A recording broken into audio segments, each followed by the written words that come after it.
દારૂ અને ડ્રગ્સનો મુદ્દો ગુજરાતની અંદર જબરજસ્ત જગી રહ્યો છે અને રાજનીતિમાં અત્યારે જબરજસ્ત ઉફાણ પણ આવ્યો છે। હવે એનએસયુઆઈ પણ કૂદી પડ્યું છે। એનએસયુઆઈએ દારૂ અને ડ્રગ્સના વેચાણ સામે વિરોધ પ્રદર્શિત કર્યો। અમદાવાદ શહેરમાં મેમકો 4 રસ્તા પાસે કોંગ્રેસના કાર્યકરો અને એનએસયુઆઈ દ્વારા વિરોધ પ્રદર્શિત કરવામાં આવ્યો હતો। કાર્યકરોએ વિરોધ નોંધાવ્યો, દારૂબંધીનું ચુસ્તપણે પાલન કરવા માટે માંગ કરી હતી।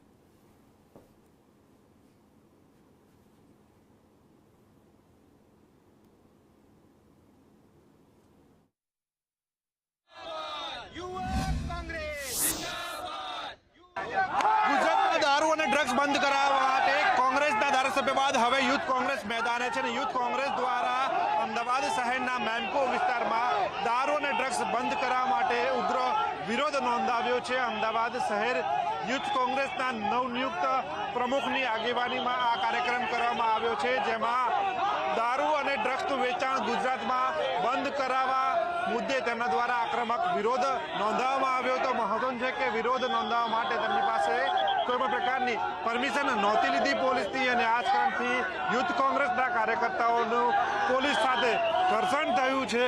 આ ઘર્ષણ બાદ કેટલાક કાર્યકર્તાઓ છે તેમની અટકાયત કરવામાં આવશે। સાથે જ અમદાવાદ શહેર યુથ કોંગ્રેસના પ્રમુખની પણ પોલીસ દ્વારા અટકાયત કરવામાં આવી છે।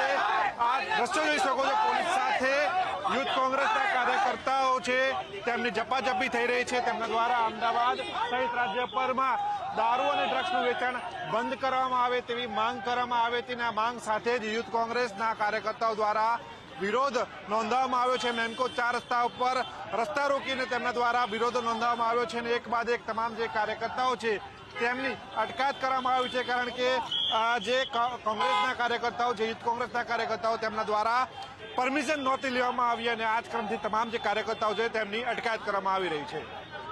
કેમેરા પર્સન કુંતલ મહેતા સાથે પ્રતીક જાદવ, સંદેશ ન્યૂઝ, અમદાવાદ।